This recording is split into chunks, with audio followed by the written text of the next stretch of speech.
আপনারা শুনছেন কালো রাত 24। আসসালামু আলাইকুম। লেখক মোহাম্মদ নিশাদের ইউটিউব চ্যানেল কালো রাত 24-এ সবাইকে স্বাগত। অপেক্ষার অবসান ঘটিয়ে নিয়ে আসলাম আয়েশাপুরীর গল্প। গল্পটা সবাই শেয়ার করে দিন, আর যারা চ্যানেলটি সাবস্ক্রাইব করেননি করে দিন। আমি শুরু করছি আয়েশাপুরীর গল্প।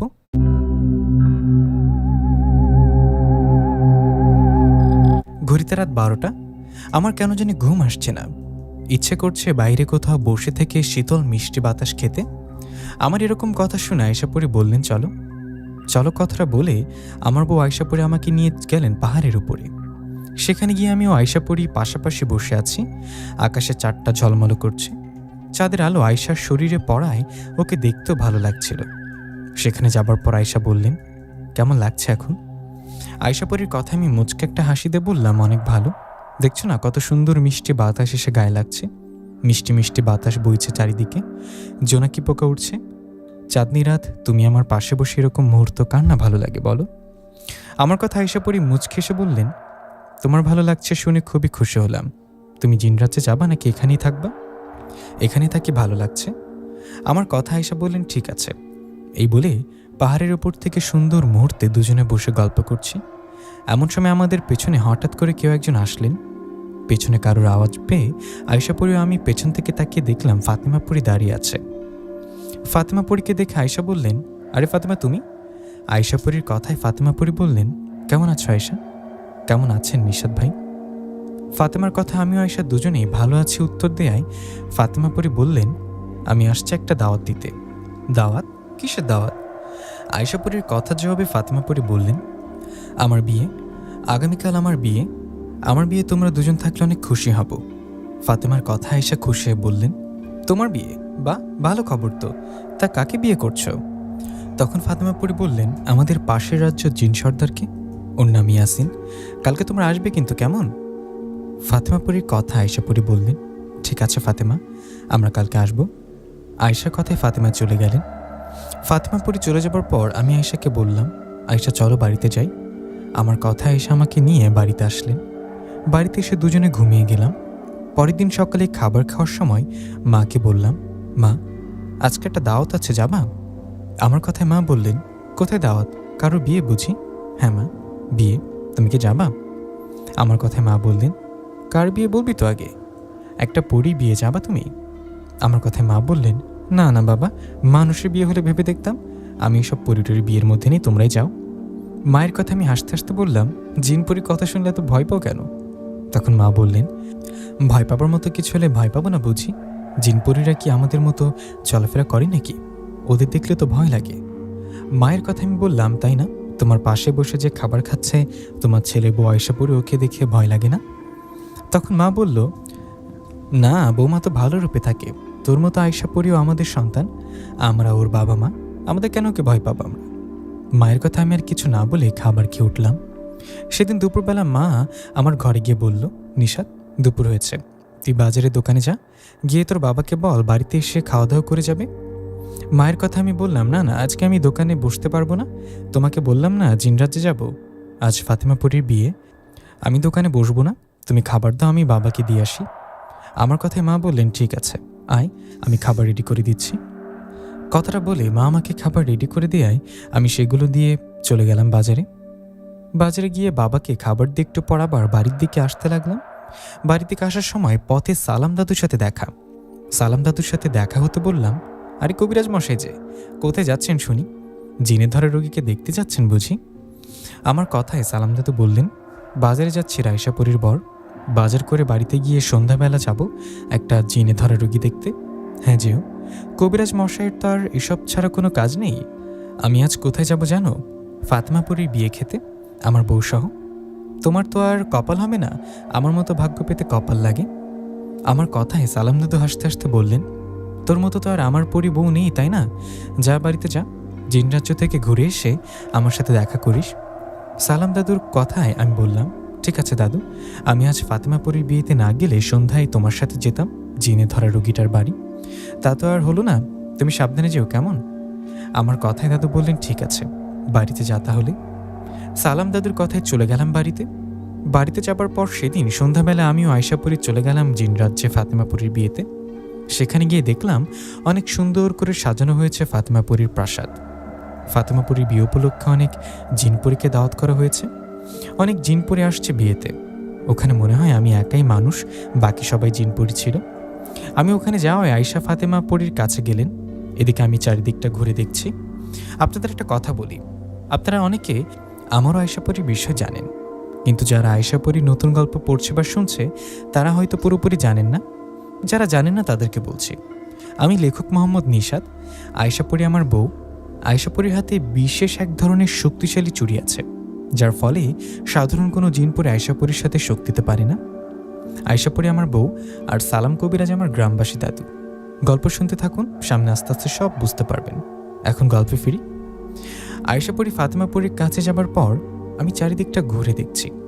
একটু পর আয়েশাপুরী আমার কাছে এসে বলল, এখানে কি করো? চলো ভিতরে চলো, ফাতেমা তোমাকে ডাকছে। আয়েশার কথায় ভেতরে গেলাম ফাতেমাপুরীর কাছে।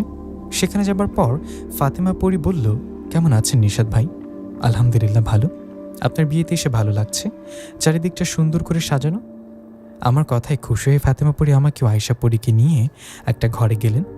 সেখানে যাবার পর খাবার খেতে দিলেন আমাদের। খাবার দেয়ায় আয়েশা আমি খাবার খেয়ে নিলাম। খাবার শেষে ফাতেমাপুরীর বিয়ে দেখে আমিও আয়েশাপুরী চলে আসলাম বাড়িতে। তখন রাত হয়ে গেছে। আমাদের ঘরে আসা সাউন্ড পেয়ে মা বলল, কে নিশাত? মায়ের কথা আমি বললাম, মা আমরা আসছি। তখন মা বলল, তোমরা কি খাবার খাবে? না মা, খাবার খেয়ে আসছি, তোমরা ঘুমাও। আমার কথায় মা বাবা ঘুমালে আমিও আয়েশাপুরী কিছুক্ষণের মধ্যে ঘুমালাম। পরের দিন সকালে নাস্তা করার সময় মা বলল, নিশাত তোর বাবার শরীরটা ভালো না, জ্বর আসছে, তুই আজকে সকালে দোকানে যা। মায়ের কথায় আমি বাবার দিকে তাকিয়ে বললাম, বাবা খাবার খেয়ে ওষুধ খাও আর বাড়িতে আরাম করো, চিন্তা করো না, আমি দোকানে যাচ্ছি। আমার কথায় বাবা বললেন, তুই দোকানে যা, আমি দুপুরের দিকে আসবো না, কেমন? না বাবা, তোমাকে আসতে হবে না, আমি সন্ধ্যার দিকে দোকান বন্ধ করে আসবো, তুমি খাবার খেয়ে ওষুধ খাও। এই বলে খাবার খেয়ে আয়েশাকে বললাম, আয়েশা আমি আজকে বাড়িতে আসবো না, একেবারে সন্ধ্যায় আসবো। এই বলে চলে গেলাম দোকানে। দোকানে যাবার পর সারাদিন দোকান করলাম। সারাদিন চলে যাবার পর সন্ধ্যার আগে সালাম দাদুর সাথে দেখা। সালাম দাদু আমাকে দেখে বললেন, আয়েশাপুরীর বর আজ দোকানে যে, কাজে মনোযোগ দিল নাকি? দাদুর কথা আমি বললাম, কাজ তো করতে হবে দাদু, আসো ভেতরে এসে বসো। আমার কথায় সালাম দাদু ভেতরে বসাই দাদুকে বললাম, বাবা জ্বর আসছে তো, তাই আজ সারাদিন দোকান করলাম, তা তুমি কি বাজার করলে? আমার কথায় দাদু বললেন, হ্যাঁ বাজার করলাম, বাজারটা বাড়িতে রেখে একটা গ্রামে যেতে হবে, একটা পুরো গ্রাম সমস্যার মধ্যে পড়েছে। দাদুর কথা একটু অবাক হয়ে বললাম, পুরো গ্রাম সমস্যায় পড়েছে মানে কি হয়েছে একটু বলো তো দাদু। আমার কথায় সালাম দাদু বললেন, আর বলিস না, একটা গ্রামে অবাক করা ভয়ঙ্কর একটা ঘটনা শুরু হয়েছে। সেই গ্রাম থেকে ছোট ছোট বাচ্চা হারিয়ে যায়। প্রথম প্রথম তো সেই গ্রামের মানুষ বোঝেনি বিষয়টা, কিন্তু পরপর 3 দিনে 3টা বাচ্চা হারানোর পর সবাই ভাবে এটা স্বাভাবিক বিষয় না। বিষয়টা অস্বাভাবিক জানে সেই গ্রামের 2জন লোক আমার কাছে আসে আর সব ঘটনা খুলে বলে। ওদের কথা আমি বলি, আচ্ছা সে বাচ্চাগুলো তো কোনো মানুষও চুরি করে নিয়ে যেতে পারে তাই না? আমার কথা ওরা বলে, কবিরাজ সাহেব বাচ্চাগুলোকে কোনো মানুষ যদি চুরি করত তাহলে দরজা খুলে চুরি করে নিয়ে যেত। বাচ্চাগুলো চুরি হয় কিন্তু দরজা ভেতর থেকে লাগানো থাকে, এটা কিভাবে সম্ভব বলুন? এছাড়াও একজন মহিলা কিছু একটা দেখেছিল। ওদের কথা আমি বিষয়টা অস্বাভাবিক বুঝতে পারি। এরপর ওদের সাথে ওদের গ্রামে যাবার পর বুঝতে পারি এই গ্রামের বাচ্চাদের নজর পড়েছে ভয়ঙ্কর এক পিশাচ জিনের। আমি বিষয়টা বুঝতে পেরে গ্রামের সবাইকে বলি সাবধানে থাকতে, যাদের বাড়িতে বাচ্চা আছে তারা যেন লাইট জ্বালিয়ে ঘুমায়, আর বাড়ির পুরুষ মানুষেরা যেন একটু রাত পর্যন্ত জেগে থাকে। আমি গ্রামের সবাইকে এটাও বলি, আজকের পর যদি আর কোনো বাচ্চা হারিয়ে যায় তাহলে আমাকে খবর দিবেন, আমি এসে রুকিয়া করে সে জিনকে হাজির করব। কথাটা বলে বাড়িতে চলে আসি আমি। বাড়িতে আসা 2 দিন পর সে গ্রাম থেকে লোকে এসে খবর দেয় আবার একটা বাচ্চা হারিয়ে গেছে। ওদের কথা আমি আজকের ডেটতেই ওদেরকে বলি, আজ সন্ধ্যায় যাব ওখানে, গিয়ে জিনটাকে হাজির করব। দাদুর কথা আমি বললাম, তাই নাকি, আজ যাবা? এ তো ভালো কথা, আমি যাব তোমার সাথে। তুই যাবি কিন্তু তুই তো এখন দোকানে। দাদুর কথা আমি বললাম, একটু পর তো দোকান বন্ধ করে চলে যাব, আর তো বেশি সময় নেই, তুমি ততক্ষণে চা খাও।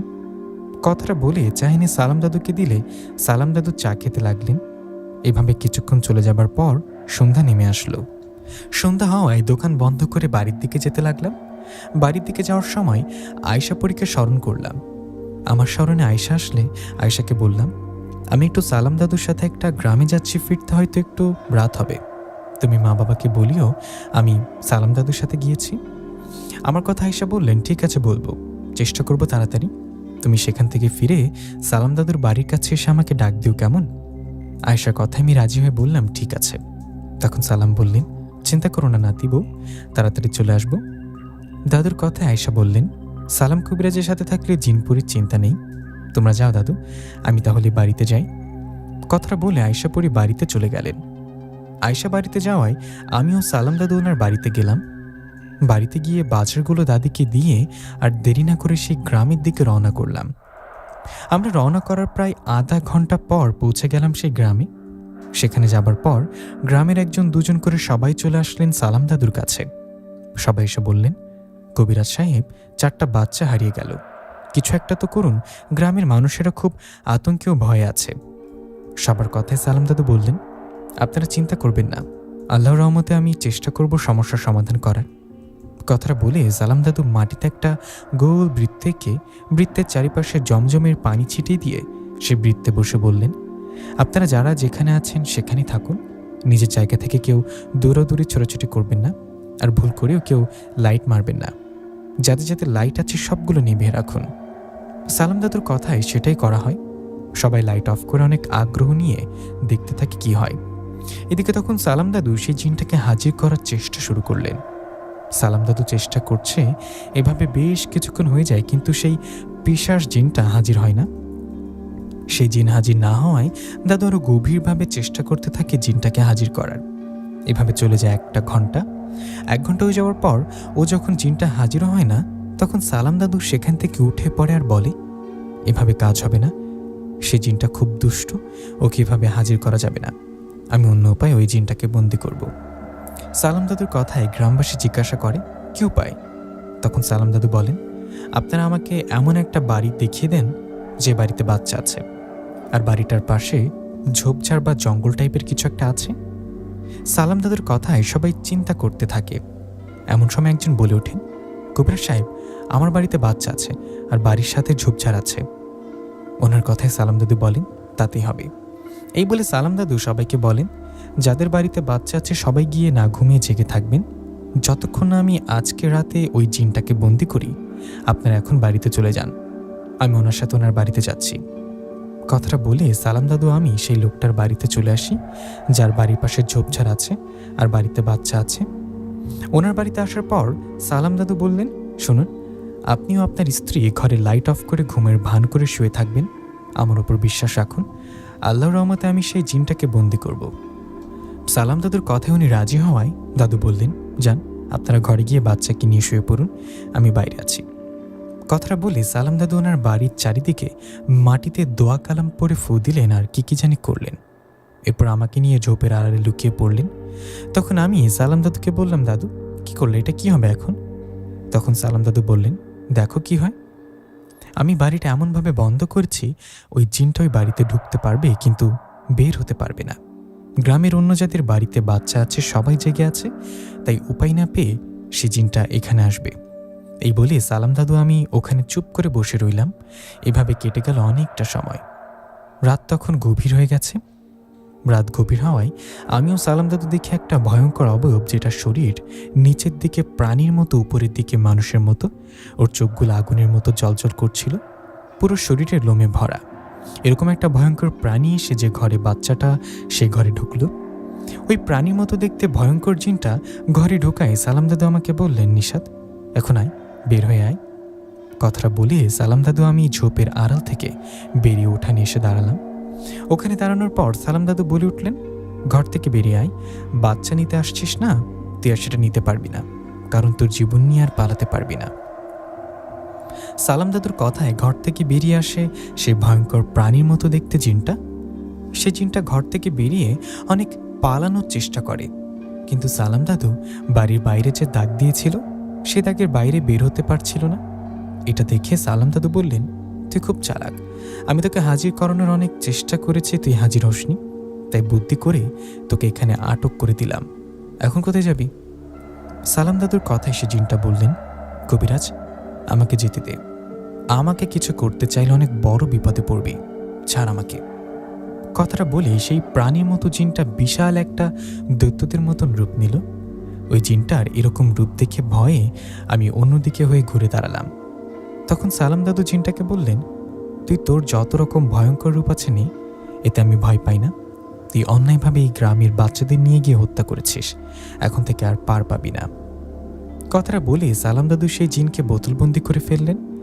জিনটাকে বন্দি করে দাদু সেই বাড়ির লোকটাকে বললেন, আপনারা বেরিয়ে আসুন, আর কোনো ভয় নেই। কথাটা বলে সালাম দাদু গ্রামের সবাইকে বললেন, আমি আল্লাহর রহমতে সেই জিনটাকে বন্দি করতে সক্ষম হয়েছি। এখন থেকে আশা করি আর সমস্যা হবে না। তবু আর কোনো সমস্যা হলে আমাকে খবর দিবেন। এই বলে সালাম দাদু আমি সেই গ্রাম থেকে বাড়ির দিকে আসতে থাকি। আমরা বাড়ির দিকে আসার সময় হঠাৎ আমাদের সামনে এসে দাঁড়ায় বিশাল আকারের একটা দৈত্যাকার জিন। সেই জিনটা সামনে দাঁড়াতে আমিও সালাম দাদু দাঁড়িয়ে যাই সেখানে। এমন সময় এই জিনটা বলেন, কবিরাজ, তুই যাকে বন্ধ করেছিস ও আমাদের লোক, ওকে ছেড়ে দে। তখন সালাম দাদু বললেন, ও অন্যায়ভাবে গ্রামের বাচ্চাদের মেরে ফেলেছে, ওর ক্ষমা নেই। ওকে মুক্ত করে দিলেও আবারও কারোর না কারোর ক্ষতি করতে পারে, আমি ওকে ছাড়ব না। সালাম দাদুর কথায় এসে জিনটা বললেন, ওকে না ছাড়লে তুই এখান থেকে যেতে পারবি না। ওর কথায় সালাম দাদু পাশের থাকা একটা টুকরো মাটিতে হাতে নিলেন।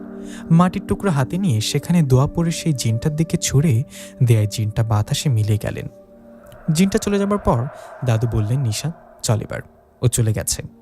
দাদুর কথায় আমি হাঁটতে হাঁটতে বললাম, দাদু, জিনটা কে ছিল? তখন দাদু বললেন, আমি যে জিনটাকে বন্দি করলাম ওর কোনো বন্ধু বান্ধব বা আত্মীয় কেউ আমাকে ভয় দেখাতে আসছে, কিন্তু আমি তো এসবে ভয় পাই না। এভাবে সালাম দাদুর সাথে গল্প করতে করতে দাদুর বাড়ির কাছে চলে আসলাম। দাদুর বাড়ির কাছে এসে আমি আয়েশাকে স্মরণ করলাম। আমার স্মরণে আয়েশা আসলে দাদুকে বললাম, দাদু, তুমি বাড়িতে যাও, আয়েশা তো আসছে, আমি ওর সাথে বাড়িতে যাচ্ছি। আমার কথায় সালাম দাদু বাড়িতে গেলেন। এদিকে আমি আয়েশা পরীর সাথে বাড়ির দিকে যেতে লাগলাম। বাড়ির দিকে যাবার সময় আয়েশা বললেন, এত দেরি হলো যে? দাদু জিনটাকে বন্ধ করেছে নাকি? আয়েশার কথাই মাথা নাড়িয়ে বললাম, হ্যাঁ, সে জিনটা ওই গ্রামের বাচ্চা ধরে নিয়ে যেত। আচ্ছা আচ্ছা, ওই জিনটা বাচ্চাদের নিয়ে যেত কেন? শুধু বড় মানুষদের নিয়ে যায়নি কেন? আমার কথা আয়েশা বললেন, ওরা পিশাচ জিন। কালো জাদু করে নিজের শক্তি বাড়াতে ওরা লুসিফার মানে শয়তানের পূজা করে। শয়তানের পূজা করার সময় এই মানুষের বাচ্চাকে শয়তানের নামে বলি দেয়। এতে শয়তান খুশি হয়ে ওদের শক্তি বাড়িয়ে দেন। এগুলো খুব খারাপ কাজ। ওগুলো ভালো জিনেরা করে না, খারাপ জিনেরা করে থাকে। আয়েশা আমি এসব নিয়ে কথা বলতে বলতে বাড়িতে চলে আসলাম। বাড়িতে এসে হাত মুখ ধুয়ে ঘরে রাখা খাবার খেয়ে আমিও আয়েশা শুয়ে পড়লাম। এই ঘটনা দুদিন পরের এক রাতের ঘটনা। আমিও আয়েশা খাবার খেয়ে ঘরে শুয়ে গল্প করছিলাম। এমন সময় ফাতেমা পড়ে আসলেন সেখানে। ফাতেমাকে দেখে আয়েশা বললেন, আরে ফাতেমা, তুমি হঠাৎ করে এখানে? তখন ফাতেমা পরি বললেন, দুঃখিত এই অসময়ে বিরক্ত করার জন্য। আমি একটা ঝামেলায় পড়ে আসছি তোমার কাছে। তখন আয়েশা বললেন, কি বলো, কি হয়েছে বলো তো। তখন ফাতেমা পরি বললেন, তুমি তো জানো 3-4 দিন আগে আমি বিয়ে করেছি। আমার স্বামী জিন সর্দার, সেটাও জানো। আমাদের বিয়ের 2 দিন পর থেকে একটা ছোট জিন গোত্রের জিনেরা আমার স্বামীর সাথে ঝামেলা করছে। ওই জিনেরা অনেক শক্তিশালী। ওরা নিজের ক্ষমতা দেখিয়ে আমার স্বামীর যে রাজ্যটা আছে সে রাজ্যটা দখল করতে চায়। রাজ্য দখলে নিয়ে 2 দলের মধ্যে যুদ্ধ শুরু হয়। ফাতেমার কথা আয়েশা বললেন, তাতে কি, ওরা যতই শক্তিশালী হোক তোমার সাথে তো পারার কথা না। তোমার হাতে তো আমার মতো শক্তিশালী চুরি আছে, তুমি কি ওই জিনদের সাথে যুদ্ধ করনি? তখন ফাতেমা পরি বললেন, যুদ্ধ করবে না আবার? আমার স্বামীর রাজ্য দখল করতে আসবে, আমি তো চুপ করে থাকতে পারি না। আমি আমার স্বামীর হয়ে খারাপ পিশাচ জিনদের সাথে যুদ্ধ শুরু করি। কিন্তু অবাক করা বিষয় হলো, ওদের মধ্যে একটা বৃদ্ধা মহিলা পড়ে আছে যার হাতেও আমাদের মতো শক্তিশালী চুরি আছে। বুঝতে পারছো, ওর হাতে আমাদের মতো চুরি থাকার মানে আমাদের শক্তি সমান সমান। দুজনের শক্তি সমান দেখে ওদের সাথে যুদ্ধ জয়লাভ করতে পারিনি। ওরা আবারও আমার স্বামীর ওপর আক্রমণ করতে পারে। তাই তোমার সাহায্য লাগবে। তুমি থাকলে আমাদের শক্তি সাহস দুটোই বাড়বে। আল্লাহর রহমতে আমরা যুদ্ধ জয়লাভও করব। ফাতেমা পরীর কথা আয়েশা বললেন, ফাতেমা, তুমি আমাকে অনেক সাহায্য করেছ। এখন তোমার বিপদ, তোমার পাশে দাঁড়ানো, তোমাকে সাহায্য করতে পারলে ভালো লাগবে। আমি অবশ্যই তোমাকে সাহায্য করব। তোমার স্বামীর রাজ্যে কখন যেতে হবে বলো। তখন ফাতেমা পরী বললেন, কালকে এসো। তখন আয়েশা পরী রাজি হলেন। আয়েশা বললেন, ঠিক আছে, তুমি চলে যাও, আমি কালকে সময় মতো তোমার কাছে আসবো, কেমন? আয়েশার কথায় ফাতেমা পরী খুশি হয়ে চলে গেলেন। ও চলে যাবার পর আমরা ঘুমিয়ে পড়লাম। পরের দিন আয়েশা আমাকে বলল, নিশাত, তুমি তো সবই শুনেছ, ফাতেমা পরী আমাদের অনেক সাহায্য করছে, ওকে আমার সাহায্য করতে হবে, আমি আজকে ফাতেমা পরীর ওখানে যাব। আয়েশার কথা ওকে বললাম, ঠিক আছে, এসব আবার বলতে হয় নাকি, তুমি যাও। আমার কথা আয়েশা চলে গেলেন ফাতেমা পরীর কাছে। ফাতেমা পরী ওদের প্রাসাদে যাবার পর ফাতেমা বললেন, আয়েশা তুমি আসছো, সমস্যা আরও বেড়ে গেছে, ওই পিশাচ জিনেরা আবার আক্রমণ করতে আসছে আমাদের উপরে। ফাতেমার কথায় আয়েশা বললেন, ফাতেমা, আমরা ওদের সাথে যুদ্ধ করব, এটা ঠিক আছে, তার আগে ওদের সাথে কথা বলা লাগতো। তুমিও আমি ওদের সাথে গিয়ে কথা বলি, বুঝে বলি ওদের যে ওরা যা করছে এটা তো অন্যায়। আয়েশার কথায় ফাতেমা বললেন, আয়েশা, এতে কোনো লাভ হবে না, ওরা অনেক খারাপ জিন, কোনো কথাই শুনতে চায় না। ফাতেমার কথায় আয়েশা বললেন, তুমি আমার সাথে আসো, একবার ওদের সাথে গিয়ে কথা বলি। তখন ফাতেমা বলল, ওকে চলো। এই বলে ফাতেমা আয়েশা পরী সেই পিশাচ জিনদের কাছে আসলেন। আয়েশা পরী ফাতেমা পরীকে নিয়ে ওই পিশাচ জিনদের কাছে এসে দেখে ওরা সবাই বিশাল আকারের, ওদের রূপটা এমন বিশাল আকার দেখে আরো ভয়ঙ্কর। আয়েশা ওখানে আসায় ওই জিনেরা বলল, কি আয়েশা পরী, এখনো কেন আসছো এখানে? তুমি কি ভাবছো আমরা তোমার কথা জানি না? আমরা তোমার কথা জানি, কিন্তু তুমি জানো না আমাদের বিষয়। আমরা একবার বলছি যেটা, সেটা করেই ছাড়ব। আমরা এই জিন রাজ্যটা দখল করতে চাই, আমরা চাই আমাদের আদেশ হুকুম মেনে চলুক এই রাজ্য জিনেরা। ওদের কথা আয়েশা বললেন, আপনাদের কি মনে হয় না আপনারা অন্যায় করছেন? এটা ঠিক না, আপনারা এটা করতে পারেন না। আয়েশার কথায় জিনেরা বললেন, কোনটা অন্যায় কোনটা ভালো মন্দ এটা আমাদের শেখাতে আসবেন না। আয়েশা পরী, তুমি চলে যাও, যদি না যাও এই রাজ্যর সকল জিন পরীর সাথে তোমাকেও মরতে হবে। সে জিনটার কথা আয়েশা পরী ওকে এমন জোরে আঘাত করলেন যে ও ওখানেই চিৎকার দিয়ে মারা গেলেন। ওদের একজন জিনকে মেরে ফেলে ওরা রেগে গিয়ে বললেন, আয়েশা পরী আমাদের গোত্রের জিনকে মারার সাহস পেলে কিভাবে? এই বলে সেই জিনেরা তাদের সকল জিনদের ডাকলেন। এটা দেখে ফাতেমা পরী তার স্বামীকে স্মরণ করলেন। ফাতেমা পরীর স্মরণে তার স্বামী তার রাজ্য জিনদের নিয়ে আসলেন। দুই দলের জিনেরা যখন এসে হাজির হলেন, তখন সেই দৈত্যর মতো পিশাচ জিনদের মধ্যে যে সর্দার উনি বললেন, আয়েশা পরী, তুই কেন আমার গোত্রের জিনকে মারলি? তখন আয়েশা বললেন, একটাকে মারছে, কথা না শুনলে সবাইকে মারব। আপনারা অন্যায়ভাবে ফাতেমা পরীর স্বামীর রাজ্য কেন দখল করতে চাইছেন? তখন সেই জিন বললেন, আমাদের নজর পড়েছে তাই, এই রাজ্যটা আমাদের ভালো লাগছে, এখানে আমাদের তন্ত্র মন্ত্র করতে সুবিধা হয়, আমরা যেটা বলছি সেটাই করব, আর সেটা এখনই। ওনার কথা আয়েশা বললেন, আপনার কি মনে হয় আপনি এই রাজ্য দখল করতে আসলে এত সহজে পাবেন? আমাদের সাথে যুদ্ধ করার আগে আমারও ফাতেমা পরীর বিষয়ে খোঁজ নিয়ে দেখা উচিত ছিল। আয়েশার কথায় সে জিনটা হাসতে হাসতে বলল, আয়েশা পরী, নিজেদের কি ভাবিস? তোরও ফাতেমা পরীর মতো আমাদের কাছেও একজন পরী আছে, আমাদের পরীর কাছেও তোদের মতো শক্তিশালী চুড়ি আছে। এই বলে জিনটা ইশারা করে ওখানে আসলেন একজন বয়স্ক মহিলা পরী, যে দেখতে অনেক ভয়ঙ্কর ডাইনির মতো। ওই ডাইনি এসে আয়েশা ও ফাতেমা পরীকে বললেন, আয়েশা পরী, ফাতেমা পরী, নিজেদের অনেক শক্তিশালী ভাবিস তাই না? সাহস থাকলে আমার সাথে লড়াই কর। সেই ডাইনির কথায় আয়েশা পরী ও ফাতেমা পরী একে অপরের দিকে তাকিয়ে এক মুহূর্তে সে ডাইনির উপর ঝাঁপিয়ে পড়লেন, আর ডাইনিটা দুজনের আঘাত করতে লাগলেন। সে ডাইনির হাতে আয়েশা পরীর মতো চুরি ছিল। ডাইনিও আয়েশা পরীর মতো শক্তিশালী, কিন্তু এখানে ফাতেমা পরী ও আয়েশা পরী দুজনে ধরেছে ওই ডাইনিকে।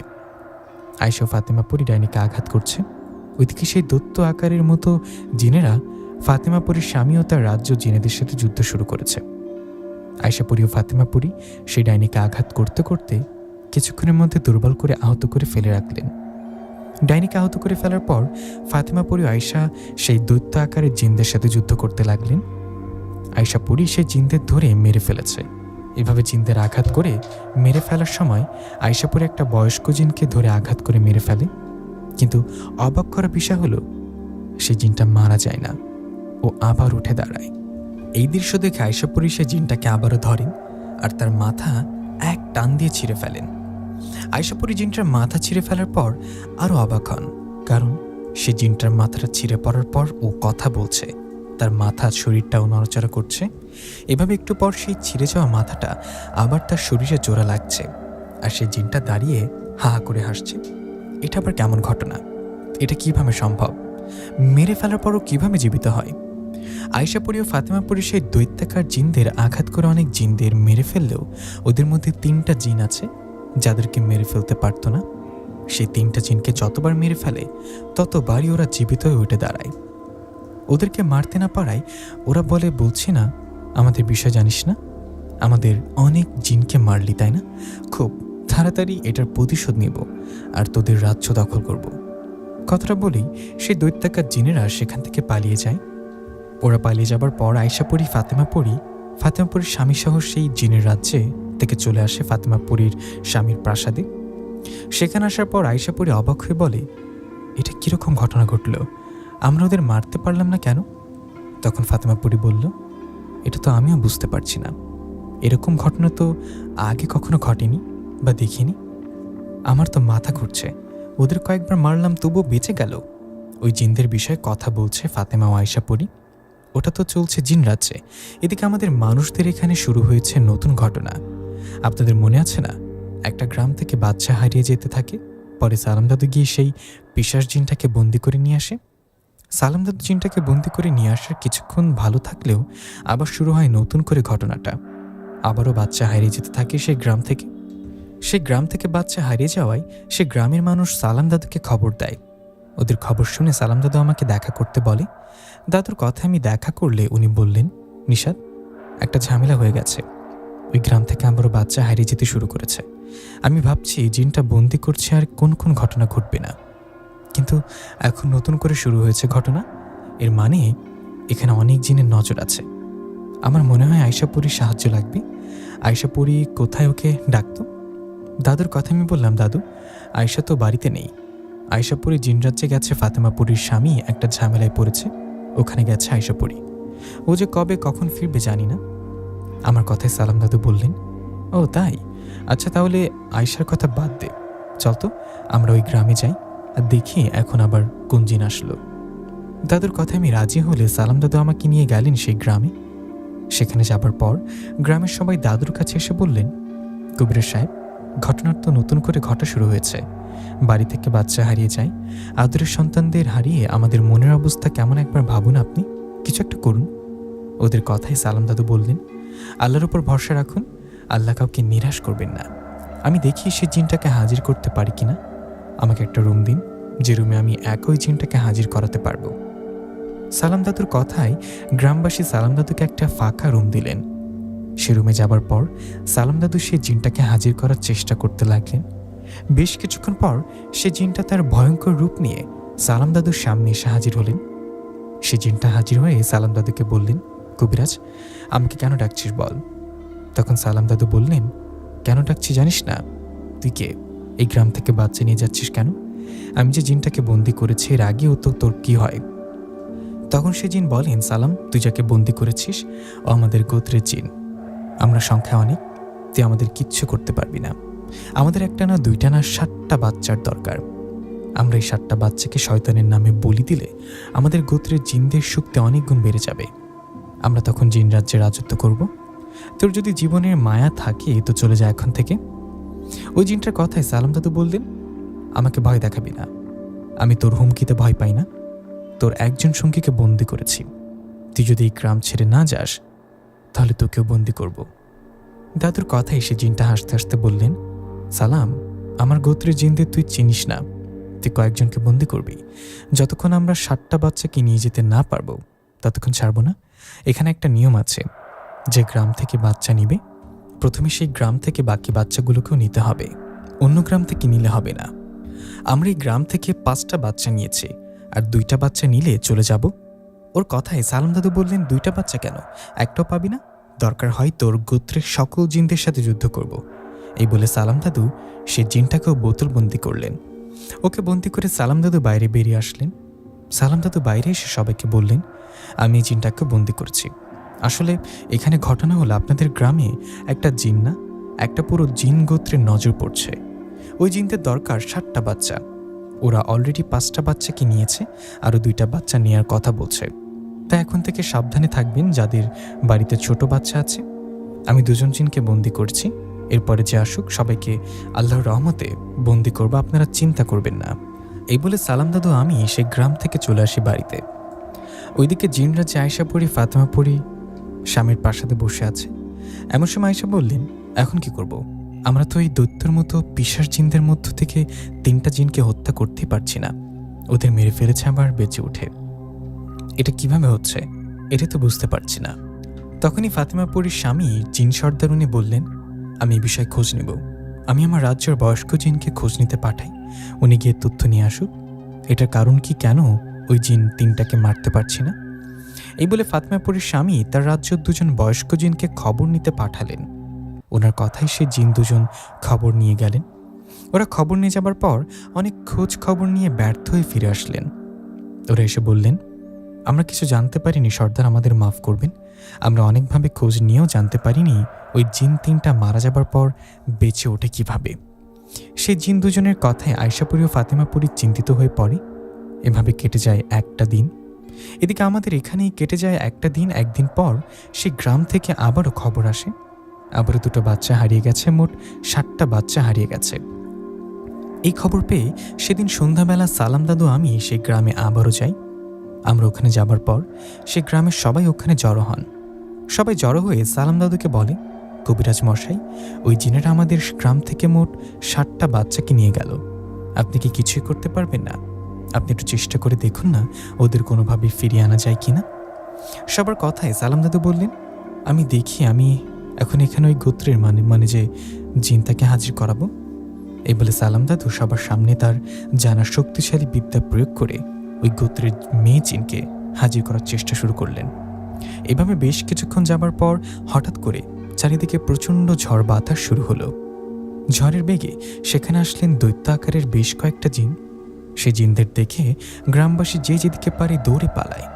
সবাই পালিয়ে যাবার পর সালাম দাদু কিছু করার আগেই সেই জিনেরা সালাম দাদু আমাকে ধরে নিয়ে যান তার রাজ্যে। ওইদিকে জিন রাজ্যে একদিন চলে যাবার পরের দিন আয়শাপুরি ফাতেমাকে বললেন, ফাতেমা, ওই পিশাচ জিনেরা যে কোনো সময় আমাদের উপর আবার আক্রমণ করতে পারে, আমাদের প্রস্তুত থাকতে হবে। আয়শাপুরীর কথা শেষ হতে না হতেই প্রাসাদের বাইরে থেকে আওয়াজ আসলো, আর তখনই একজন জিন এসে খবর দিলেন যে ওই দৈত্যর মতো পিশাচ জিনেরা আক্রমণ করছে। ওরা ওদের সৈন্য নিয়ে নিজের প্রাসাদের বাইরে দাঁড়িয়ে আছে। এই কথাটা শুনে আয়শাপুরি, ফাতেমাপুরি ও ফাতেমাপুরির স্বামী প্রাসাদ থেকে বাইরে বের হয়ে আসেন। ওরা বাইরে এসে দেখে ঠিকই ওই দৈত্যের মতো পিশাচ জিনেরা দাঁড়িয়ে আছে। ওদের দেখে আয়শাপুরি বলল, আপনারা আবার কেন আসছেন? আপনাদের অনেক জিনকে হত্যা করেছে, এর পরও কি আপনাদের শিক্ষা হয়নি? আয়শাপুরীর কথায় ওদের মধ্য থেকে যেন মেয়ে যে 3জন পিশাচ জিন আছে যাদেরকে মেরে ফেলা যায় না, সে 3জন বলে ওঠে, আয়শাপুরী, আমাদের জিনেদের মেরে ফেলেছ বলেই তো রাগটা আরও বেশি উঠছে।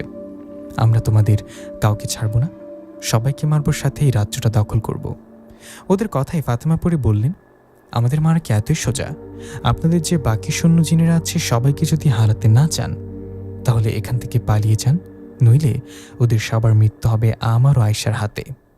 ফাতেমাপুরীর কথায় জিনেরা বললেন, ফাতেমাপুরি, আয়শাপুরি, তোমরা শোনো, তোমরা আমাদের আর কোনো জিনকে হত্যা করতে পারবে না, কারণ আজকের পর থেকে আমাদের সকল জিনেরা অনেক শক্তিশালী হয়ে যাবে। কারণ আজকে আমরা 7জন মানুষের বাচ্চাকে শয়তানের নামে বলি দিয়ে নিজেদের শক্তি দ্বিগুণ করব। আয়শাপুরি, এটা ছাড়াও আরেকটা চমক আছে। এই বলে সেই জিনেরা হাত ইশারা করলে ওদের জিনেরা 7টা বাচ্চাকে নিয়ে ওখানতে আসে, সাথে ধরে নিয়ে আসে সালাম দাদু আমাকেও সালাম দাদুকে দেখে আয়শাপুরি, ফাতেমাপুরি ওরা অবাক হয়ে বলে, আরে তোমরা এখানে কিভাবে আসলা? এদিকে আয়শাপুরি, ফাতেমাপুরিকে দেখে আমিও সালাম দাদু আমরা অবাক হয়ে আছি।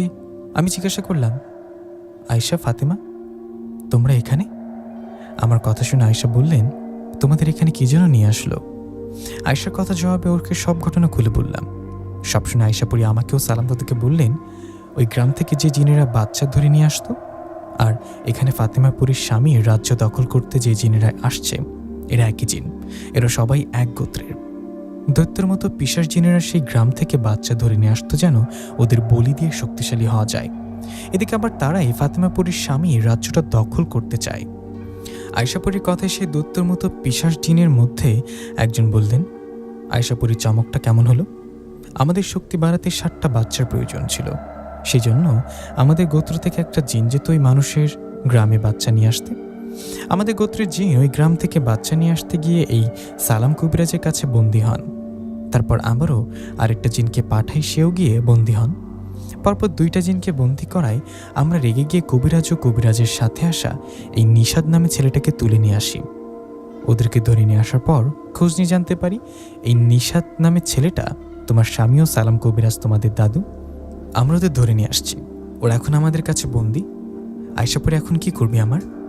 এখন আমাদের উপর আক্রমণ করতে আসলেই তোর স্বামী ও এই কবিরাজকে এখানেই মেরে ফেলবো। ওই পিশাচ জিনটার কথা আয়শা বললেন, আমার স্বামী আমার জীবন, আমার স্বামী সালাম দাদু সহ গ্রামের যত বাচ্চা আছে, কারো যদি এক ফোঁটাও ক্ষতি হয় তাহলে তোদের তো মারবই, তোদের বংশের কাউকে বাঁচিয়ে রাখবো না। আয়শাপরির কথায় দত্তের মতো পিশাচ জিনের মধ্যে ওই 3জন জিন একটু সামনে এগিয়ে আসলেন। ওরা এগিয়ে এসে বললেন, তোর যদি এতই শক্তি তাহলে আমাদেরকে মেরে ফেলে দেখা। ওদের কথা আয়শা কিছু বললেন না, কারণ ওদেরকে মেরে ফেলে ওরা আবারও বেঁচে যায়। তখন ওই জিনেরা বললেন, আয়শাপুরি শোন, তোর স্বামী সালাম কবিরাজ সহ গ্রামের 7টা বাচ্চা আমাদের কাছে বন্দী থাকলো। আমরা একটা দিন সময় দিলাম, কালকের মধ্যে যদি আমাদের ইচ্ছাকৃতভাবে এই রাজ্যটা ছেড়ে না দেয় তাহলে কালকেই নিষাদ ও সালাম কবিরাজকে মেরে ফেলব। সাথে ওই 7টা বাচ্চাকে বলি দিয়ে আমরা হব শক্তিশালী। আমরা শক্তিশালী হয়ে তোমাদের সাথে যুদ্ধে এই রাজ্য দখল করব। এই বলে সেই দৈত্যের মতো পিশাচ জিনেরা আমাকে সালাম দাদু সহ বাচ্চাদের ধরে তাদেরকে সাথে নিয়ে সেখান থেকে চলে যায়। ওরা চলে যাবার পর আয়শাপুরি কান্না করে ফেলে। ঝামেলার উপর যেন আরও ঝামেলা এসে পড়ল। যদিও আয়শা ও ফাতেমাপুরি ওই জিনদের সাথে যুদ্ধ করত, কিন্তু আমাকেও সালাম দাদুকে ধরে নিয়ে আসার ওরা আর যুদ্ধ করার সাহস করছে না। আয়শার কান্না দেখে ফাতেমাপুরি আয়শাকে শান্ত করে বলল, আয়শা কান্না করো না, আমাদের আগে এই তথ্যটা নিতে হবে ওই পিশাচ 3টা জিনকে কেন মেরে ফেলা যাচ্ছে না। এর কারণটা আগে জানলে তখন আমাদের ওদের উপর আক্রমণ করতে সুবিধা হবে। ফাতেমাপুরির কথা আয়শা বললেন, আমাদের বড় বাবা জিনকে ডাকতে হবে। বড় বাবা তো বয়স্ক অভিজ্ঞ জিন, উনি হয়তো এই বিষয় জানতে পারে। এই বলে আয়শা বড় বাবা জিনকে মনে মনে স্মরণ করলেন। আয়শার ডাকে বড় বাবা জিন আসলে আয়শা সালাম দিয়ে বলেন, বড় বাবা একটা ঝামেলায় পড়ে আপনাকে ডাকলাম। একটা তথ্য জানা খুব জরুরি, নইলে আমার স্বামী সালাম দাদু অনেক বাচ্চাদের বাঁচানো যাবে না, সাথে রাজ্যটাও হারাতে হবে। এই বলে আয়শাপুরি বড় বাবা জিনকে সব ঘটনা খুলে বলে। সব শুনে বড় বাবা জিন বলে, আয়শা চিন্তা করো না, আল্লাহর রহমতে শেষমেশ জয় তোমাদের হবে। আমাকে এখন কি করতে হবে বলো। তখন আয়শা বললেন, বড় বাবা আপনি শুধু এই খবর আমাদেরকে এনে দিন, আমরা ওই পিশাচ জিন 3টাকে মারতে পারি না কেন? ওদের মেরে ফেললে আবার বেঁচে যায় কিভাবে? এটা কিভাবে সম্ভব? আপনি খবরটা এনে দিন। আয়শার কথায় বড় বাবা জিন বলেন, আয়শা আমার খবর নিতে যেতে হবে না, আমি এই বিষয় জানি। আমার ওস্তাদ জিন একদিন এই বিষয় বলেছিল, তোমার ওই 3টা জিনকে মারতে পারো না, মারলে আবার বেঁচে উঠবে। এর কারণ কি জানো? এর কারণ ওই 3টা জিন তাদের আত্মাকে বন্দি করে রাখছে একটা জায়গায়। ওই 3টা জিন লুসিফার মানে সরাসরি শয়তানের পূজা করে। ওরা দীর্ঘদিন শয়তানের পূজা করে নিজের মধ্যে ওই শক্তিটা নিয়ে আসছে। ওই 3টা ওদের আত্মা এমন একটা জায়গায় বন্দি করে রাখছে, সেটা হয়তো ওরা ছাড়া কেউ জানে না। ওদের আত্মা অন্য জায়গায় বন্দি থাকার কারণে তোমরা ওদের মেরে ফেলতে পারো না। ওদেরকে মারতে হলে ওদের আত্মাকে খুঁজে বের করে মেরে ফেলতে হবে। তোমাদের একটু খুলে বলি, ধরো ওই জিন 3টার আত্মা যেখানে বন্দি, তোমরা যদি সেখানে যাও, সেখানে গিয়ে দেখবা ওই জিন 3টা সেখানে। ওগুলো হলো যে ওদের আত্মা। আর এখানে যারা তোমাদের সাথে যুদ্ধ করে, এগুলো মনে করো শুধু শরীর, এই শরীরের ভেতরে ওদের আত্মা নেই, তাই এদেরকে মারতে পারো না। এদেরকে মারতে হলে ওই আত্মাগুলোকে মেরে ফেলতে হবে, তাহলে এরা এমনিতেই মারা যাবে। এখন কথা হলো, ওই 3টা জিন কোথায় যে ওদের আত্মা বন্দি করে রাখছে সেটা কে বা জানে। এই বিষয় জানতে গিয়ে অনেক গভীরে গিয়ে নিখুঁতভাবে তথ্য নিতে হবে। আমি এই বিষয়ে তথ্য নিতে এখনই বেরিয়ে পড়ছি। আশা করি এই বিষয়ে জেনে তারপর ফিরব। বড় বাবা জিনের কথায় ফাতেমাপুরি বললেন, বড় বাবা আপনাকে যে কি বলে ধন্যবাদ দিব, আপনি আমাদের এত তথ্য দিলেন। এখন যদি ওদের আত্মা কোথায় বন্দি করা আছে এটা জানতে পারেন, অনেক উপকার হয়। কালকের মধ্যে এটা জানতে না পারলে অনেক সমস্যা হয়ে যাবে। ফাতেমার কথায় বড় বাবা জিন বলেন, আমি চেষ্টা করব কালকের আগে জানার। এই বলে চলে গেলেন বড় বাবা জিন। বড় বাবা জিন চলে যাবার পর আয়শাপুরি ও ফাতেমাপুরি অপেক্ষা করতে থাকেন। ওইদিকে কালকেই ওই জিনেরা আমাকেও সালাম দাদুকে মেরে ফেলবে যদি জিন রাজ্যটা ওদের দিয়ে না দেয়া হয়। এইসব চিন্তায় কেটে গেল সেই দিনটা। পরের দিন কথা মতো আয়শা পরী, ফাতেমা পরীর স্বামীও তাদের রাজ্যর হাজার হাজার জিন চলে গেল ওই পিশাচ জিনদের কাছে। ওদের কাছে যাবার পর আয়শা পরী ও ফাতেমাকে দেখে বলল, ফাতেমা পরী, আয়শা পরী, তোমরা কি ভাবলা? আমাদের কথায় কি রাজি নাকি রাজি না? এই জিন রাজ্য আমাদের করে ছেড়ে দিবে কিনা? এখন থেকে আমরা এই জিন রাজ্য শাসন করব। ওদের কথা আয়শা বললেন, না, আপনাদের অন্যায়ভাবে এই রাজ্য দখল করতে দিব না। আপনাদের শেষবারের মতো বলছি, সালাম দাদু, আমার স্বামী নিষাদ ও গ্রামের সকল বাচ্চাদেরকে আমাকে ফিরিয়ে দিন। বাঁচতে চাইলে যা বলি তাই করুন।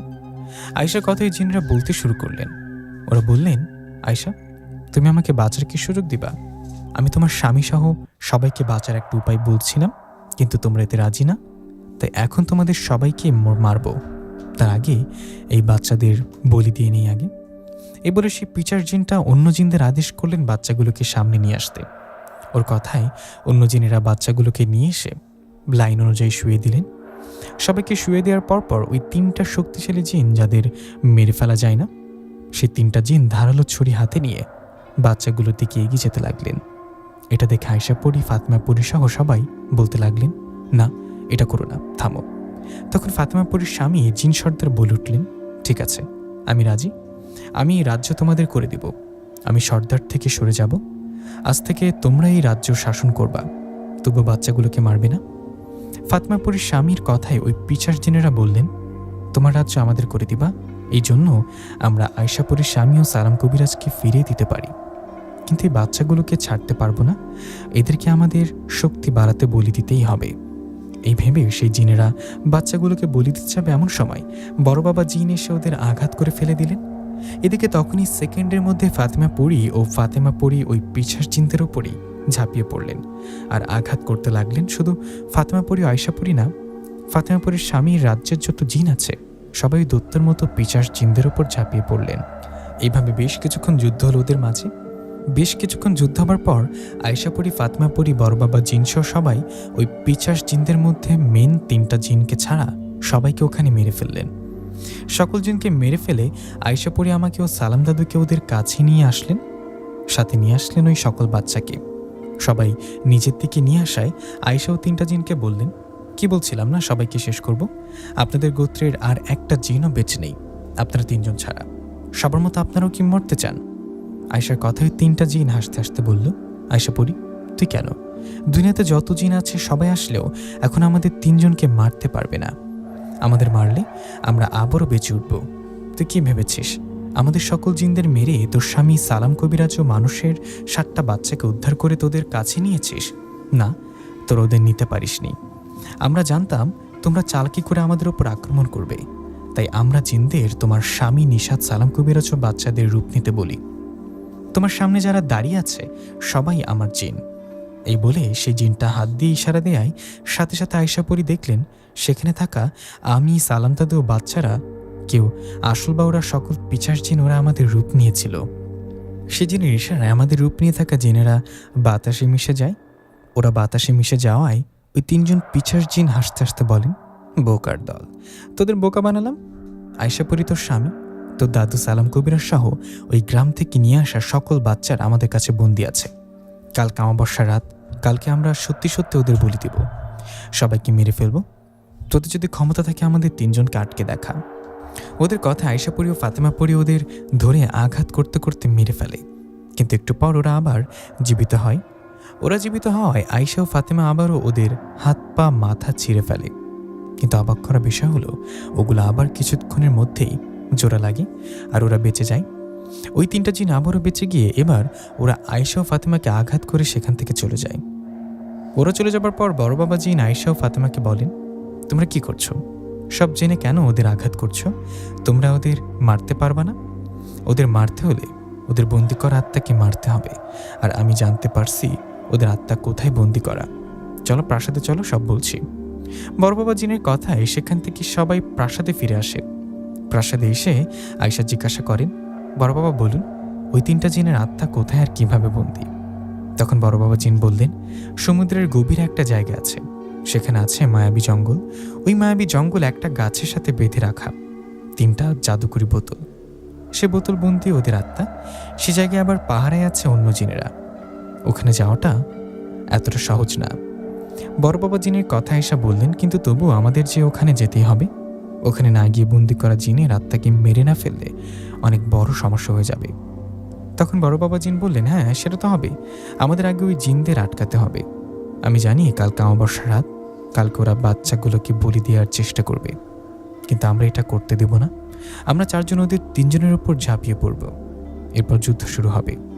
যুদ্ধের এক পর্যায়ে একজন চলে যাবে ওই গভীর সমুদ্রের নিচে সেই মায়াবী জঙ্গলে। সেখানে গিয়ে বন্দী হওয়া আত্মাগুলোর বোতল ভেঙে ফেললে হয়ে যাবে। বড় বাবা জিনের কথা আয়েশা বললেন, ঠিক আছে, তাহলে তাই করা হবে। কালকে আমরা ওদের সাথে যুদ্ধ করব। আয়েশার কথায় বড় বাবা জিন বললেন, ঠিক আছে, আমি আজকে আসি, কালকে সময় মতো চলে আসব। কথাটা বলে বড় বাবা জিন চলে যাওয়ায় আয়েশা পরি ফাতেমা পরীকে বললেন, ফাতেমা, আমি একটু বাড়ি থেকে আসি, মা বাবা হয়তো নিশাদের জন্য চিন্তা করছে। আয়েশার কথায় ফাতেমা পরি মাথা নাড়লে আয়েশা চলে আসলেন আমার বাড়িতে। আয়েশা বাড়িতে আসে মা বললেন, বৌমা তুমি আসছো? নিশাদ কোথায়? পরশু থেকে ছেলেটা বাড়িতে নেই। ওকে আমাদের একটু শান্তিতে থাকতে দেবে না? 2 দিন ধরে বাড়িতে নেই, ওকে তো অনেক জায়গায় খুঁজেছি। নিশাদ তো নেই, তুমিও নেই, তোমার কোথায় ছিল? নিশাদ কোথায়? মায়ের কথা আয়েশা বললেন, মা আসলে হয়েছে কি, হঠাৎ করে আমাকে ও নিশাদকে জিন রাজ্যে যেতে হয়েছে। আমার পরিচিত একটা জিনের বিয়ে, তাই ওখানে গিয়েছিলাম। আমরা আল্লাহর রহমতে কালকে চলে আসব, আপনি চিন্তা করবেন না মা। আয়েশার কথায় মা বললেন, আরে তোমরা বিয়েতে যাও, এতে আমার কোনো সমস্যা নেই, যাওয়ার আগে বলে যাবে না? আমার তো মা বাবা, আমাদের তো চিন্তা হয়, তাই না? মায়ের কথা আয়েশা বলল, আমাদেরই ভুল হয়েছে, আপনাদেরকে বলে যাওয়া উচিত ছিল। তখন মা বললেন, তা বৌমা কালকে চলে আসো কিন্তু, কেমন? মায়ের কথা আয়েশা বললেন, ঠিক আছে মা, আমি তাহলে আসি। এই বলে আয়েশা অদৃশ্যভাবে আমাদের বাড়িটা বন্ধ করে দিলেন, কারণ ওই 3টা পিচার জিন মা বাবার উপর আক্রমণ যেন না করতে পারে। বাড়িটা বন্ধ করে দিয়ে আয়েশা সালাম দাদুর বাড়িতে গেলেন। আয়েশাকে দেখে সালাম দাদুর বউ মানে দাদি বললেন, আরে আয়েশা পরি, তুমি আসছো, ভালো করেছ। তোমার সালাম দাদুর কোনো খবর জানো কি? উনি 2 দিন আগেই নিশাদের সাথে কোনো গ্রামে জানিয়ে গেছে কবিরাজি করতে। 2 দিন ধরে তো উনি বাড়িতে আসছে না। তুমি ওনার কোনো খবর বলতে পারবে? দাদির কথা আয়েশা বললেন, হ্যাঁ দাদি, আমি জানি সালাম দাদু দূরের একটা গ্রামে গেছে, সেখানে বড় একটা সমস্যার জন্য ওখানে থাকতে হচ্ছে। আল্লাহর রহমতে কাল ওনার কাজ শেষ হবে, কালকে উনি আসবে। আয়েশার কথায় দাদি খুশি হয়ে বললেন, ও শুনে খুশি হলাম, তুমি বসো, তোমাকে কিছু খেতে দিই। না না দাদি, আমি কিছু খাবো না, আমার একটা কাজ আছে, আমি আসি, অন্য একদিন সময় এসে খাবো। এই বলে আয়েশা আবারও চলে গেলেন জিন রাজ্যে ফাতেমা পরীর কাছে। আয়েশাকে দেখিয়ে ফাতেমা বলল, নিশাদ ভাইয়ের মা বাবার সাথে কথা বললা? তখন আয়েশা মাথা নাড়িয়ে বলল, হ্যাঁ, ওদের মিথ্যা কথা বলে শান্ত করে এসেছি। কিন্তু দেখো, আমার স্বামী সালাম দাদু সহ গ্রামের ছোট ছোট বাচ্চারা কত বিপদে আছে, আমাদের কাল সঠিক সময় ওদের কাছে যেতে হবে। আয়েশার কথায় ফাতেমা পরীর স্বামী বললেন, হ্যাঁ, আমরা ওই 3 জন পিছাস জিনদের হাত থেকে ওদের রক্ষা করব ইনশাল্লাহ। এ বলে ওরা আলোচনা করতে লাগলেন। এভাবেই সে দিনটা কেটে গেল। সেই দিনটা কেটে যাবার পরের দিন বড় বাবা জিন আসলেন। বড় বাবা জিন এসে বলল, চলো আমাদের ওখানে, ওদের এখনই যেতে হবে ওখানে। বড় বাবা জিনের কথা আয়েশা পরী, ফাতেমা পরী ও ফাতেমা পরীর স্বামী চলে গেলেন সেই 3টা পিছাস জিনের কাছে। ওদের কাছে যাওয়ায় ওরা বললেন, জানতাম তোরা আসবি, আমাদের মাঝে বাধা হয়ে দাঁড়াবি এটা জানতাম। ওদের কথা আয়েশা পরী বললেন, তোমাদের শেষবারের মতো বুঝে বলছি, এই বাচ্চাগুলোর ক্ষতি করো না, ওদের ছেড়ে দাও, সাথে নিশাদ ও সালামকে ছেড়ে দাও। বড় বাবা জিনের কথায় পিছাস জিনেরা বলেন, তোরা তো জ্ঞান দিতে হবে না, আমাদের গোত্রের সকল জিনদের মেরে ফেলেছিস তোরা, আমরা 3 জন তোদের কাউকে ছাড়ব না, তোদের আগে এদের ব্যবস্থা করি। এই বলে 3টা জিনের মধ্যে একটা জিন একটা ছুরি হাতে নিলেন। অন্যদিকে বাকি 2টা জিন, একজন আমাকে ধরলেন, আরেকটা সালাম দাদুকে ধরলেন। আমাকেও সালাম দাদুকে ধরে ওরা আয়েশা ও ফাতেমার উদ্দেশ্য করে বললেন, আয়েশা পরী, তুইও তোদের মধ্যে কেউ যদি এই বাচ্চাগুলোকে বলি দেওয়া থেকে বাধা দিস বা আমাদের উপর আক্রমণ করার চেষ্টা করিস, তো তোর স্বামী নিশাদ ও সালাম কবিরাজের মাথা এক টান দিয়ে ছিঁড়ে ফেলবো। এই বলে 2টো জিন আমাকেও সালাম দাদুকে ধরে রাখলেন। আরেকটা জিন এগিয়ে যাচ্ছে সেই বাচ্চাগুলোকে বলি দিতে। সেই জিনটা এগিয়ে যাচ্ছে দেখে বড় বাবা জিন বললেন, এই থামো, বাচ্চাগুলোকে মেরো না, ছেড়ে দাও ওদেরকে। বড় বাবা জিনের কথায় ওই জিনেরা বলল, না ছাড়বো না, তোমাদের সামনে সবাইকে মারব। এই বলে সে জিনটা হা হা করে হেসে একটা বাচ্চার গলায় ছুরি ধরলেন। এদিকে ঠিক তখনই বড় বাবা জিন বললেন, থামো, সকল বাচ্চাদের ছেড়ে দাও। নইলে গভীর সমুদ্রের নিচে ওই মায়াবী জঙ্গলে গিয়ে ওই ঘরের কাছে যাব যেখানে তোমাদের আত্মা বন্দি করে রাখা হয়েছে। বড় বাবা জিনের কথায় এবার ওই তিনজন পিশাচ জিন একে অপরের দিকে তাকিয়ে চিন্তিত হয়ে বললেন, তুই তুই সব জানলি কি করে? তখন বড় বাবা জিন বললেন, কি শুনে চিন্তা চলে আসলো তাই না? ভয় চলে আসছে? তোদের আর শেষ রক্ষা হবে না। আমি এখনই যাচ্ছি তোমার আত্মা বন্দি রাখা জায়গায়। কথাটা বলে বড় বাবা জিন সেখানে যেতে লাগলেন। এমন সময় সেই পিশাচ জিন তিনটা আমাকে, সালাম দাদুর ও বাচ্চাদেরকে ছেড়ে দিয়ে বড় বাবা জিনকে গিয়ে ধরলেন। এদিকে এই সুযোগে ফাতেমাপুরীর স্বামী আমাকে, সালাম দাদু ও বাচ্চাদের তার কাছে এনে রাখলেন। সেই তিনটা পিশাচ জিন বড় বাবা জিনকে ধরে আঘাত করতে থাকে। এদিকে তখনই আয়েশা ও ফাতেমাপুরী ওদেরকে ধরে। শুরু হয় সবার মাঝে লড়াই। আয়েশাপুরী ও ফাতেমাপুরী ওদের যতই মারে ওদের কিছুই হয় না, উল্টো ওরাই আয়েশাপুরী, ফাতেমাপুরী ও বড় বাবা জিনকে আঘাত করতে থাকে। এভাবে বেশ কিছুক্ষণ চলার পর বড় বাবা জিন আয়েশাপুরী ও ফাতেমাপুরী আহত হয়ে পড়লেন, দুর্বল হয়ে গেলেন ওরা। এমন সময় বড় বাবা জিন আয়েশাকে বললেন, আয়েশা তুমি চলে যাও সমুদ্রের নিচে ওই মায়াবী জঙ্গলে, আমরা এদিকটা দেখছি। বড় বাবার কথায় আয়েশা একটা জিনকে আঘাত করে ফেলে দিয়ে যেতে থাকে মায়াবী জঙ্গলে। এটা দেখে দুটো জিন আয়েশার পিছু নেয়। এদিকে বড় বাবা জিন ও ফাতেমাপুরী তিনটা জিনকে আঘাত করছে আর ধরে রাখছে এরা যেন আয়েশার পিছু নিতে না পারে। ফাতেমাপুরী ও বড় বাবা জিন পিছার জিন তিনটাকে আঘাত করছে। এমন সময় ফাতেমাপুরীর স্বামী এসে ফাতেমাকে বলল, ফাতেমা তুমি যাও, আয়েশাপুরীকে সাহায্য করো। আয়েশার কাছে যাও, আমি এদিকটা দেখছি, তাড়াতাড়ি যাও। স্বামীর কথায় ফাতেমাপুরী তাই করলেন। ফাতেমাপুরীও চলে গেলেন আয়েশাপুরীর কাছে। ফাতেমা ও আয়েশাপুরী দুইজন মিলে গভীর সমুদ্রের নিচে মায়াবী জঙ্গলের কাছে গেলেন। সেখানে গিয়ে দেখলেন ওখানে অনেক পাহারাদার পিশাচ জিন পাহারা দিচ্ছে। আয়েশা ও ফাতেমাকে দেখে ওরা এদের দিকে তেড়ে আসে। ওরা সাধারণ পাহারাদার জিন হওয়ায় ফাতেমা ও আয়েশাপুরী মিলে ওদের কিছুক্ষণের মধ্যে মেরে ফেললেন।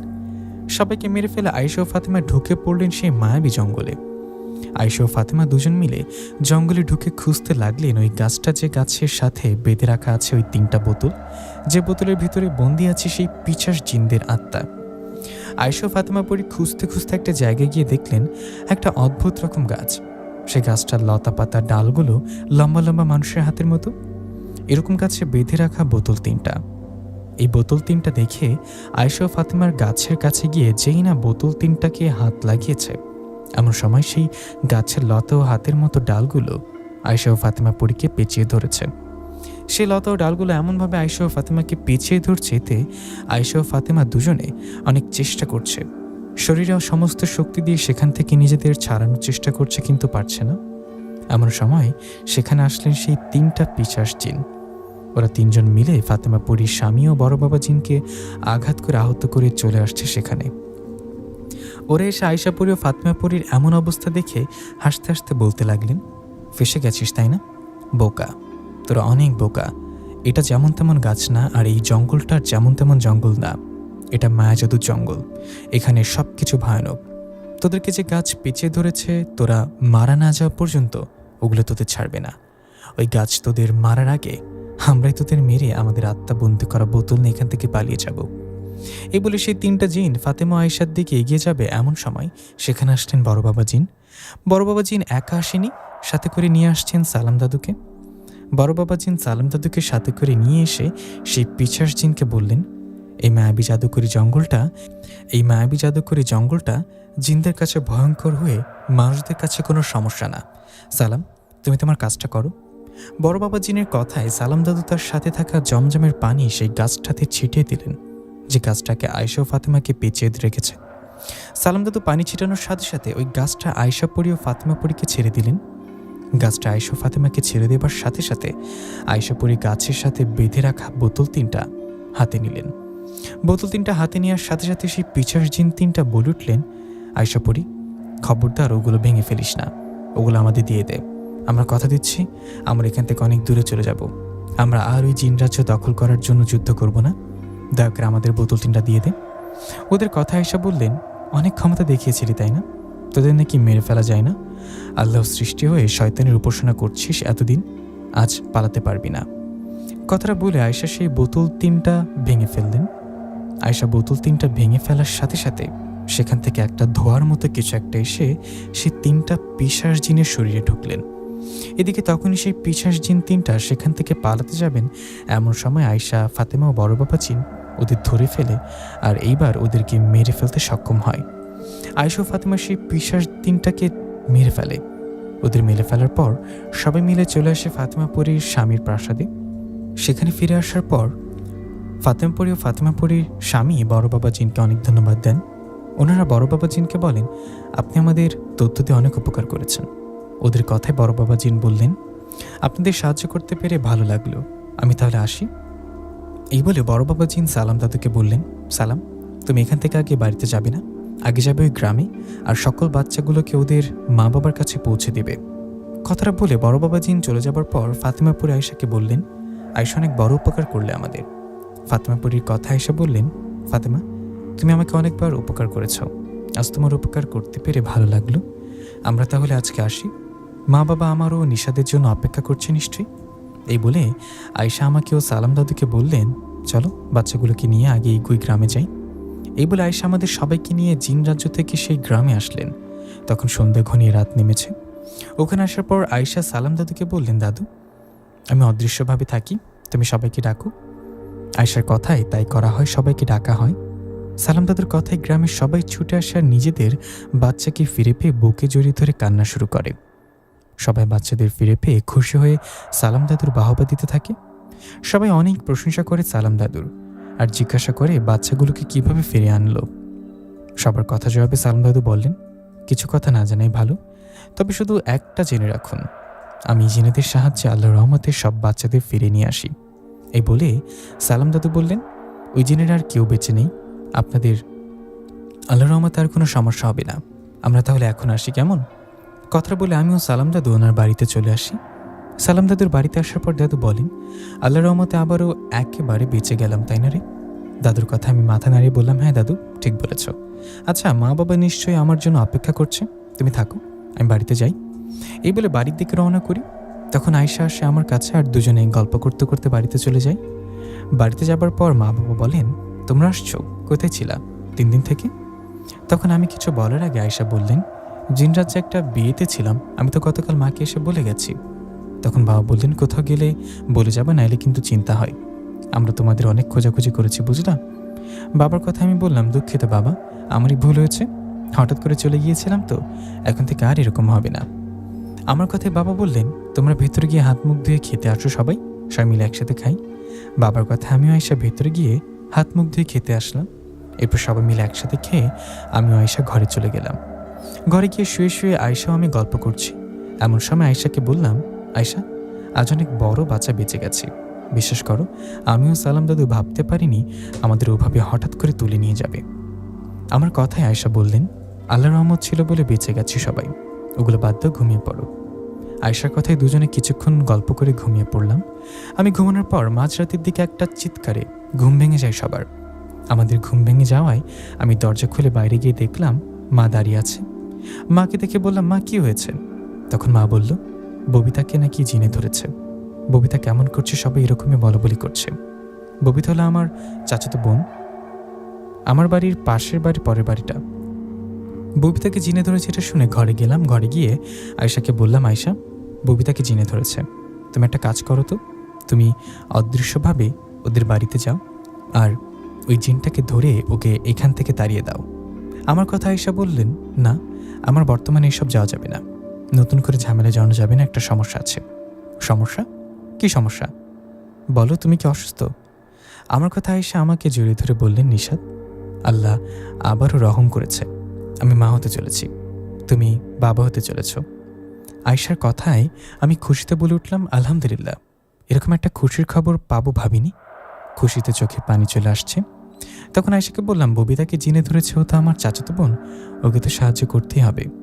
তখন আয়শা বললেন, এখন আমার জিনপরিদের সাথে ঝামেলা করা ঠিক হবে না, তাই আমি সালাম দাদুকে খবর দিয়ে আসছি, তুমি বাইরে যাও, সালাম দাদু হয়তো একটু পর চলে আসবে। আয়শার কথায় তাই করলাম, চলে গেলাম বাইরে। আমি বাইরে যাওয়ার কিছুক্ষণ পর সালাম দাদু আসলেন। সালাম দাদু আসে আমি খুশিতে সালাম দাদুকে আয়শা মা হতে চলেছে এই খবরটা বললাম। আমার কথায় সালাম দাদু অনেক খুশি হলেন। এরপর সালাম দাদুকে নিয়ে ববিতাদের বাড়িতে যাওয়ায় সালাম দাদু ববিতার শরীরে থাকা জিনটার সাথে কথা বললেন, ওকে ছেড়ে যেতে বললেন, কিন্তু সহজে ছেড়ে যেতে না চাইলে সালাম দাদু ওকে বন্দি করে সেখান থেকে বাড়িতে চলে গেলেন। সালাম দাদু বাড়িতে যাওয়ায় আমিও বাড়িতে আসলাম আর মা বাবাকে সেই রাতের বেলা খুশির খবরটা জানিয়ে দিলাম। খবরটা শুনে মা বাবা অনেক খুশি হলেন। এরপর থেকে আয়শা সাবধানে আমার সাথে সংসার করতে লাগলেন। প্রিয় লিসেনার, আয়শাপুরীর পরের গল্পে আল্লাহর রহমতে বাচ্চা চলে আসবে। এরপর থেকে বাচ্চার কাহিনীও থাকবে। অপেক্ষা করুন আয়শাপুরীর গল্পের জন্য। তাড়াতাড়ি নিয়ে আসবো আয়শাপুরীর গল্প। আর এরকম ধরনের গল্প পেতে হলে অবশ্যই আমাদের চ্যানেলটি সাবস্ক্রাইব করে আমাদের পাশেই থাকবেন। সবাই ভালো থাকবেন, সুস্থ থাকবেন। দেখা হবে পরবর্তী গল্পে। আসসালামু আলাইকুম।